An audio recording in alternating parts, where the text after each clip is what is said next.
নমস্কার বন্ধুরা, হেসেল বনলক্ষ্মীতে আপনাদের সকলকে স্বাগত।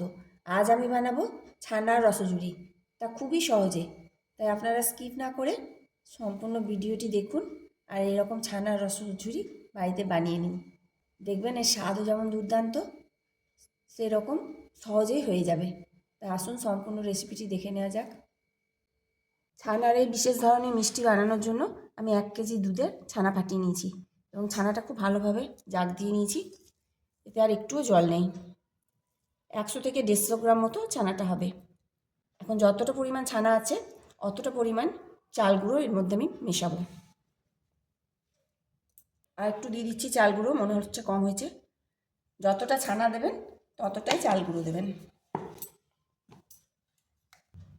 আর এর মধ্যে দিচ্ছি 1 চামচ কর্নফ্লাওয়ার।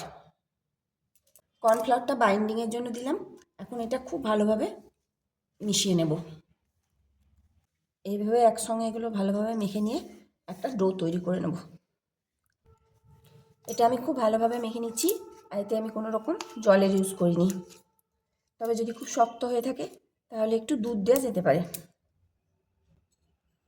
এখন আমি দিচ্ছি এর মধ্যে একটা বড় এলাচের গুঁড়ো। বড় এলাচের গুঁড়োটা দিয়েও খুব ভালোভাবে মিশিয়ে নেব। এখানে এটা আমার একটু শক্ত লাগছে, তাই আমি এর মধ্যে দুধ দেবো। খুব বেশি দিচ্ছি না, 2 চামচ মতো দিচ্ছি।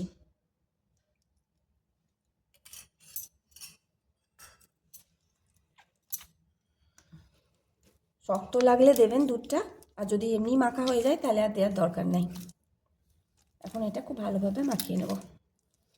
রুটির আটা যেমন ডো তৈরি হয় ঠিক সেইভাবে মেখে নিতে হবে। এটা খুব ভালোভাবে মেখে নিলাম। ডোটা ঠিক এইরকম হবে। এখন এটা আমি ভাগ করে নিচ্ছি। এই অল্প ভাগটাতে বেশিটা রেখে দিচ্ছি সাদা, আর অল্প ভাগটাতে একটু কালার মেশাবো। 2 ভাগ সাদা রেখে দিচ্ছি, আর 1 ভাগের মধ্যে একটু ফুড কালার মেশাচ্ছি। 1 ফোঁটা দুধ দিয়ে ফুড কালারটা গুলে নিলাম। এখন এর মধ্যে মিশিয়ে নিচ্ছি।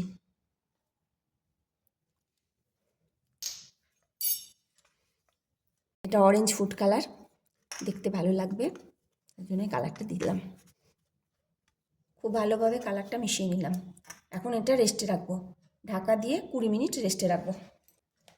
একটা পাত্রে আমি 200 গ্রাম মতো চিনি নিয়ে নিচ্ছি। যে কাপে 1 কাপ চিনি দিলাম সেই কাপে 1 কাপ জল দেবো। দিয়ে দিচ্ছি জল। রসটা খুব পুরো হবে না, খুব পাতলাও হবে না। গ্যাসটা জ্বালিয়ে দিলাম। চিনিটা গলে গেছে। এখন আমি এর মধ্যে দেবো দুধ। দুধ দিলে সমস্ত গাঁটটা বেরিয়ে যাবে। অল্প একটু দুধ দিয়ে গাঁটটা বার করে নিচ্ছি। দুধ দেওয়াতে সমস্ত গাঁটটা উঠে এসছে। এখন এই গাঁটটা তুলে ফেলে দেবো। এইভাবে দুধ দিয়ে গাঁট তুলে রসটা একবারে স্বচ্ছ হয়ে যায়।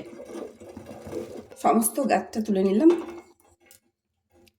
রসটাকে চেক করে নিতে হবে, কোনো তার তৈরি হবে না। এখন এর মধ্যে দিচ্ছি 1/2 চামচ ঘি,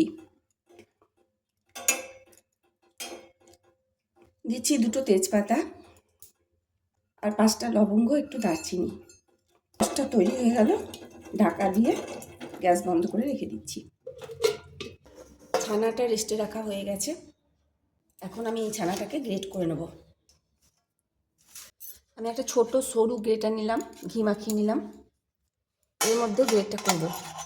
গ্রেটার যত সরু হবে তত দানাগুলো সরু হবে, তার জন্য সরু গ্রেটারটা নিলাম।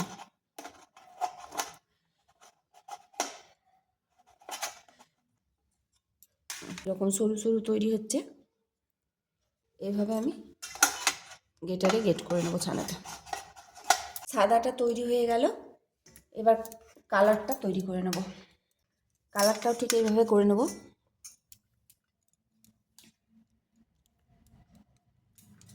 সিমুই তৈরি করার একটা মেশিন পাওয়া যায়, আপনারা ওটাতে করতে পারেন, কিন্তু আমার কাছে ওই মেশিনটা নাই বলে আমি এতে গ্রেটারেই করছি। গ্রেটারেও ভালো হয়। এই দেখুন কি সুন্দর হচ্ছে, কিন্তু মেশিনে করলে আরও তাড়াতাড়ি হয়ে যায়। এটাতে একটু সময় লাগছে।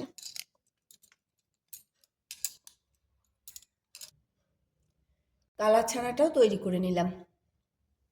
মিষ্টি ভাজার জন্য আমি সাদা তেল গরম করতে দিয়েছি। তেলটা গরম হয়ে গেছে, একটা ফেলে দেখে নিলাম। এখন এগুলো আমি দিয়ে দিচ্ছি। আঁচ অবশ্যই কমিয়ে দিতে হবে।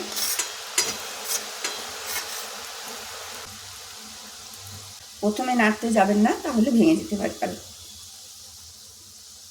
যখন এটা উপরে ভেসে উঠবে তখন আস্তে আস্তে নাড়তে হবে। মিডিয়াম আঁচে ভেজে নিচ্ছি। একটু হাত দিয়ে দেখে নিতে হবে, যখন শক্ত হয়ে যাবে তখন এটা নামিয়ে নিতে হবে। এই যে শক্ত হয়ে গেছে, ভাঙা যাচ্ছে, আর আওয়াজও বোঝা যাচ্ছে কড়কড় করছে, কড়কড় করছে। আমি এটা এখন তুলে নিচ্ছি। আঁচটা এই সময় একদম কমিয়ে দিয়েছি, না হলে তুলতে তুলতেই পুড়ে যাবে। ওই তেলে আবার বাকিটা ছেড়ে দিচ্ছি। এইভাবে সবটাই ভেজে নেব। সব সাদাটা ভাজা হয়ে গেলে কালার ছানাটা ভেজে নিতে হবে। এটাও ভাজা হয়ে গেল। এই যে আওয়াজ শুনে বোঝা যাচ্ছে মুচমুচ করছে। এখন ওটা তেল থেকে তুলে দিচ্ছি। সব ছানাটাই ভাজা হয়ে গেল। এখন এই ছানা ভাজাগুলো রসে দিয়ে দিচ্ছি। তবে রসটা অবশ্যই চেক করে নিতে হবে, রসটা গরম অবস্থায় দিতে হবে, খুব যেন ঠান্ডা হয়ে না যায়। কুসুম কুসুম গরম থাকতে হবে। যদি রসটা ঠান্ডা হয়ে গিয়ে থাকে তাহলে রসটা অবশ্যই একবার গরম করে নেবেন। এখন এটা ভালোভাবে মিশিয়ে নিচ্ছি।